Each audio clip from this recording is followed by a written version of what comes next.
एक गांव में एक बूढ़ी माँ रहती थी, चंपा देवी। उनकी 4 बेटियां थीं, लेकिन चारों अपने अपने घर बनाकर अलग रहती थीं। उन्होंने अपनी माँ के लिए गांव की पुरानी जमीन पर एक छोटी सी झोपड़ी बना दी थी, जहां चंपा देवी अकेली रहती थीं। अब उम्र बहुत हो चुकी थी। कमर में हर समय दर्द रहता, हाथ पैर भी साथ नहीं देते थे। पहले जैसे काम अब नहीं होते थे। दिन भर वो झोपड़ी के बाहर बैठकर बस रास्ता देखती रहती। शायद कोई बेटी आए, लेकिन कोई नहीं आती थी। एक दिन चंपा देवी ने सोचा, इतने दिन हो गए, बेटियों दामादों से मिले हुए, वो तो आएंगी नहीं, मैं ही चली जाती हूँ मिलने। चंपा देवी ने सोचा, क्यों ना कुछ दिन बड़ी बेटी के घर हो आऊं, वे मुझे देखकर बहुत खुश होंगी। वो धीरे धीरे लाठी के सहारे उठीं और चल पड़ीं अपनी बड़ी बेटी के घर की तरफ। दोपहर की तेज धूप, सूखी जमीन और हवा भी जैसे थम सी गई थी। लाठी के सहारे धीरे धीरे चलते हुए चंपा देवी अपनी बड़ी बेटी के घर की तरफ निकल पड़ी। रास्ता बहुत लंबा था। हर कदम पर दर्द जैसे और बढ़ जाता था। कुछ दूर चलने के बाद उनकी सांसें तेज हो गईं, पैर कांपने लगे। वो पास ही एक बड़े पेड़ के नीचे बैठ गईं। पसीने से उनका पूरा शरीर भीग चुका था। धीरे से अपने घुटनों को पकड़कर बोली, बस थोड़ा और फिर अपनी बेटी के पास पहुंच जाऊंगीगा। उनकी आंखों में उम्मीद थी कि बेटी देखेगी तो गले लगा लेगी। थोड़ी देर आराम करने के बाद वो फिर उठीं। लाठी टिकाते हुए धीरे धीरे कदम बढ़ाने लगीं। हर कदम जैसे दर्द से भरा था, लेकिन दिल में उम्मीद उन्हें आगे बढ़ा रही थी। कई घंटे चलने के बाद उनका गला सूख गया, होंठ फटने लगे। उन्हें जोर की प्यास लगी। तभी उन्हें एक घर दिखाई दिया। वो धीरे धीरे उस घर के आंगन तक पहुंची और कांपती आवाज में बोलीं, बेटी थोड़ा पानी मिल जाएगा। घर से एक महिला बाहर आई। उसने चंपा देवी को देखा तो तुरंत अंदर गई और पानी लेकर आई। लो अम्मा, पानी पी लो। चंपा देवी ने पानी पिया तो जैसे जान में जान आ गई। अरे अम्मा, अम्मा कहाँ जा रही हो इस तपती धूप में? अपनी बड़ी बेटी के घर जा रही हूँ, तबीयत ठीक नहीं है। महिला ने चिंता से कहा। इतनी दूर अकेले? कोई साथ क्यों नहीं है? चंपा देवी बस हल्की सी मुस्कुरा दी। जवाब उनके पास था, पर शब्द नहीं थे। थोड़ी देर बात करने के बाद चंपा देवी फिर उठी। महिला ने कहा, अम्मा थोड़ा और आराम कर लो। नहीं बेटी, अब जल्दी पहुंचना है। और फिर वो अपने सफर पर निकल पड़ी। शाम ढलने लगी थी। बस यही होगा मेरी बेटी का घर, अब सब ठीक हो जाएगा। आखिरकार वो अपनी बड़ी बेटी के घर पहुंच गईं। कांपते हाथों से दरवाजा खटखटाया। कोई है? कुछ देर बाद बेटी बाहर आई। चंपा देवी को देखते ही उसका चेहरा उतर गया, लेकिन फिर झूठी मुस्कान लाकर बोली, अरे अम्मा, इतनी धूप में आप अकेले आ गई? फिर बनावटी चिंता दिखाते हुए बोली, हमें खबर कर देती, हम ही आ जाते लेने। चंपा देवी ने थकी हुई आवाज में कहा, बेटी तबीयत ठीक नहीं है, सोचा कुछ दिन यहीं रह लूं। आओ अम्मा, अंदर आ जाओ, आराम कर लो। बेटी अंदर गई और दामाद से बात की। अब क्या करें? अगर ये यहीं रुक गई तो मुश्किल हो जाएगी। समझ नहीं आ रहा कैसे संभालेंगे। दोनों के चेहरों पर खुशी नहीं थी, लेकिन फिर भी अनमने मन से उन्हें घर में रहने दिया गया। दिन बीतने लगे, लेकिन बेटी दिन भर अपने काम में ही व्यस्त रहती। माँ के पास बैठने का भी समय नहीं होता। चंपा देवी दरवाजे के पास बैठी रहती। हर आवाज पर सोचती, शायद बेटी आई है, लेकिन वो कभी नहीं आती। दामाद भी अपने कामों में ही लगा रहता। कभी आकर 2 बातें भी नहीं करता। न हाल पूछता, न पास बैठता। खाना भी समय पर नहीं देती। एक दिन चंपा देवी को दिन भर बेटी ने खाना नहीं दिया। तब वो खाना मांगने रसोई घर में जाती हैं। बेटी भूख लगी है, खाना है तो दे दो ना। बेटी बोली, अम्मा तुम खुद खाना बनाकर खा लो, मैं बहुत व्यस्त हूँ। चंपा देवी चुपचाप सुनती रहीं। उनकी आंखें भर आईं। उन्होंने सोचा, क्या यही वो घर है जहां कभी मेरी बेटी मेरे बिना एक पल भी नहीं रहती थी? रात को वो एक कोने में लेटी रहती, छत को देखते हुए पुराने दिन याद करती। जब बेटी बीमार पड़ती थी तो वो रात भर जागती थी।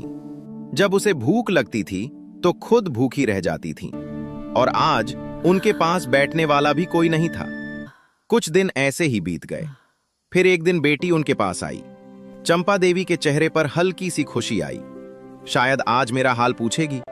लेकिन बेटी ने जो कहा वो उनके दिल को और तोड़ गया।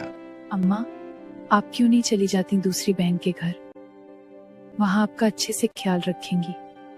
हम तो बहुत व्यस्त रहते हैं। चंपा देवी कुछ पल तक चुप रहीं। उनकी आंखों में आंसू थे, लेकिन आवाज अब भी शांत थी। ठीक है बेटी। और उसी रात वो चुपचाप बैठी रहीं, सोचती रहीं। चंपा देवी ने जब बड़ी बेटी के घर से जाने का फैसला लिया तो उनके दिल में एक छोटी सी उम्मीद अब भी जिंदा थी।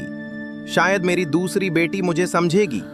अगली सुबह बिना कुछ कहे वो चुपचाप अपने पुराने झोले में 2 जोड़ी कपड़े रखती हैं और धीरे धीरे दूसरे बेटी के घर की ओर निकल पड़ती हैं। रास्ता फिर वही लंबा, धूप पहले से भी तेज और उम्र अब पहले से भी ज्यादा थकी हुई। चलते चलते उनके कदम लड़खड़ाते हैं, पर इस बार वो कहीं नहीं रुकती। जैसे मन में एक ही बात हो, बस किसी तरह बेटी के घर पहुंच जाऊं। घर का दरवाजा और ठंडी नजरें। काफी देर बाद वो दूसरी बेटी के घर पहुंचती हैं। जैसे ही दरवाजा खुलता है, बेटी चंपा देवी को ऊपर से नीचे तक देखती है। चेहरे पर ना खुशी ना अपनापन, बस एक औपचारिक स्वभाव। अरे अम्मा, आप अचानक? तभी दामाद भी बाहर आता है, अरे अम्मा आओ आओ। लेकिन उसकी आवाज में वो अपनापन नहीं था जो एक बेटी दामाद की आवाज में होना चाहिए। चंपा देवी धीरे से कहती हैं, बेटी, तबीयत ठीक नहीं रहती, सोचा कुछ दिन तुम्हारे पास रह लूं। बेटी और दामाद एक दूसरे की तरफ देखते हैं। फिर बेटी हल्की सी मुस्कान बनाकर कहती है, हाँ अम्मा, रहिए। लेकिन वो मुस्कान दिल से नहीं थी। दिन गुजरने लगे, पर अकेलापन नहीं गया। शुरू के 1-2 दिन ठीक रहे, पर फिर वही सिलसिला शुरू हो गया। बेटी सुबह निकल जाती काम बहुत है अम्मा। और देर रात लौटती थकी हुई, चुप, बिना कुछ पूछे। चंपा देवी हर शाम दरवाजे की तरफ देखती रहती। आज शायद बेटी बैठकर 2 बातें करेगी, पर वो दिन कभी नहीं आया। दूसरी बेटी भी अलग नहीं थी। वो दिन भर घर में रहती जरूर थी, पर चंपा देवी से जैसे कोई मतलब ही नहीं। कभी फोन पर, कभी पड़ोस में, कभी इधर उधर घूमने में व्यस्त रहती। अगर चंपा देवी कुछ पूछती तो जवाब मिलता, अम्मा अभी टाइम नहीं है। एक दिन दोपहर हो गई, फिर शाम हो गई, पर किसी ने खाने के लिए नहीं पूछा। आखिर हिम्मत करके चंपा देवी ने कहा, बेटी, कुछ खाने को मिल जाएगा? बेटी झुंझलाकर बोली, अम्मा, मैं कोई खाली थोड़ी बैठी हूँ, आप खुद ही ले लिया करो ना, रसोई में रखा है। चंपा देवी धीरे धीरे उठती हैं, कांपते हाथों से बर्तन उठाती हैं और उनकी आंखों में आंसू आ जाते हैं। रात को चारपाई पर लेटे चंपा देवी छत को देखती रहती। उन्हें याद आता कैसे उन्होंने इन बच्चों को पाला था, खुद भूखी रहकर उन्हें खिलाया था, और आज उन्हीं के घर में वो एक बोझ बन गई थी। एक दिन सच सामने आ ही गया। एक शाम जब बेटी काम से लौटी तो चंपा देवी ने हिम्मत करके कहा, बेटी, थोड़ी देर बैठ जाओ ना, बात करनी थी। बेटी थोड़ा असहज हो गई, फिर बोली, अम्मा अभी बहुत थकी हूँ, कल बात करेंगे। लेकिन उसी वक्त दामाद बोल पड़ा, सुनिए, मैं तो पहले ही कह रहा था, अम्मा को यहाँ रखकर हमसे संभल नहीं रहा। चंपा देवी ये सब सुन रही थीं। उनका दिल जैसे अंदर से टूट गया। बेटी धीरे से बोली, अम्मा आप बुरा मत मानना, पर आप क्यों ना तीसरी बेटी के पास चली जाओ, वो तो खाली भी रहती है, वो आपका अच्छा ख्याल रखेगी। ये सुनकर चंपा देवी कुछ नहीं बोली, बस चुपचाप आंखों से आंसू गिरते रहे। उन्हें समझ आ गया था, अब वो मां नहीं, बस एक जिम्मेदारी बन चुकी हैं। दूसरी बेटी के घर से निकलते समय चंपा देवी ने एक बार पीछे मुड़कर देखा। ना कोई रोकने आई, ना किसी ने आवाज दी, बस एक खामोशी थी जो उनके दिल को चीरती जा रही थी। फिर वही सफर, लेकिन अब कदम भारी थे। इस बार रास्ता पहले से भी ज्यादा मुश्किल लग रहा था। धूप उतनी ही थी, पर अब उनके अंदर ताकत कम थी। हर कदम पर ऐसा लग रहा था जैसे शरीर साथ छोड़ देगा। चलते चलते वो एक जगह बैठ गईं। हाथों से अपने घुटनों को सहलाते हुए धीरे से बोली, हाय राम, अब तो शरीर भी साथ नहीं दे रहा, कितना और चलना पड़ेगा। लेकिन फिर खुद को संभाला। बस थोड़ा और, फिर अपनी बेटी के पास पहुंच जाऊंगी। तीसरी बेटी के घर की ओर बढ़ गई। जब वो तीसरी बेटी के घर पहुंची, उन्होंने दरवाजा खटखटाया। दरवाजा खोला, तीसरी बेटी सामने थी। अरे अम्मा आप? उसने अंदर बुलाया जरूर, पर उस बुलावे में अपनापन नहीं था। तीसरा दामाद आया। अम्मा आप बिना बताए आ गई? चंपा देवी ने धीमी आवाज में कहा। बेटी तबीयत ठीक नहीं थी, सोचा कुछ दिन तुम्हारे पास रह लूं। बेटी ने सिर हिलाया, हम ठीक है। लेकिन उसके चेहरे पर साफ लिखा था, ये भी आ गई। घर बड़ा था, कमरे भी थे, पर चंपा देवी के लिए एक कोना तय किया गया। स्टोर रूम के पास एक पुरानी चारपाई, जहां न ठीक से हवा आती थी न रोशनी। सुबह उठते ही चंपा देवी उम्मीद करती, आज शायद कोई पूछेगी, अम्मा कैसी हो? पर यहां भी वही कहानी। बेटी सुबह से फोन में लगी रहती, कभी रील्स कभी कॉल। दामाद बाहर निकल जाता, काम है अम्मा। पोती पोतियां भी दूर हो गए, पोती पोतियां भी दूर हो गए।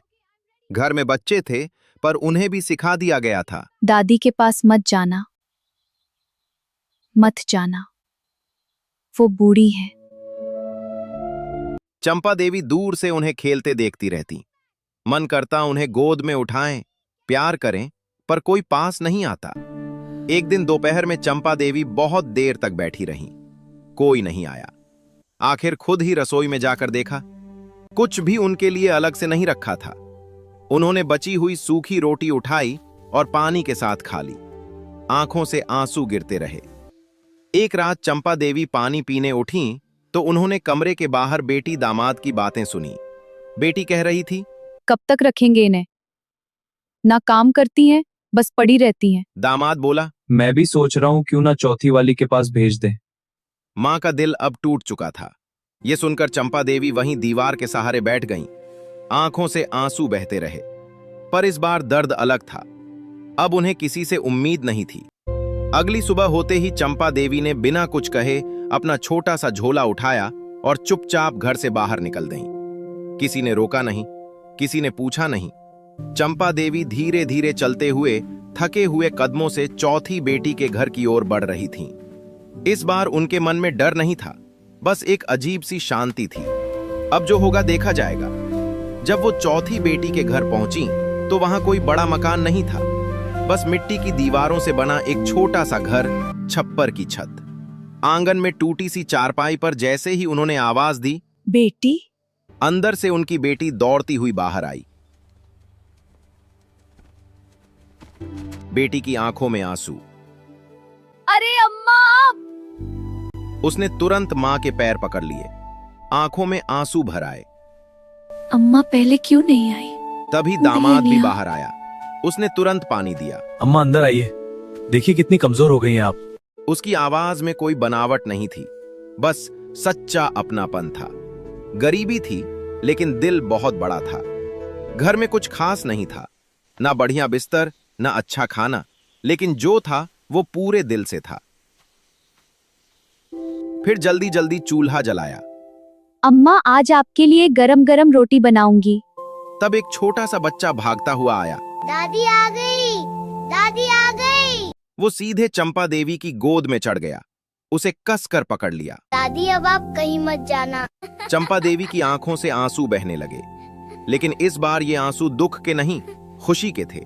उस रात बेटी ने अपनी ही चारपाई चंपा देवी को दे दी और खुद नीचे अम्मा, चटाई कुछ पर सो गई। चाहिए तो नहीं? दामाद बार बार आकर अम्मा? पूछता, कुछ चाहिए तो नहीं? चंपा देवी बस उसे देखती रहीं, सोचती रहीं। धीरे धीरे बदलने लगी जिंदगी। अब हर दिन अलग था। सुबह बेटी उनके पैर दबाती, दामाद काम पर जाने से पहले हाल पूछता और पोती तो हर वक्त उनके साथ ही रहती। दादी कहानी सुनाओ, दादी मेरे साथ खेलो। कम था खाना, पर दिल भरा हुआ था। कई बार घर में सिर्फ एक समय का ही खाना होता तो बेटी चुपचाप कह देती, अम्मा मेरा पेट भर गया, आप खा लीजिए।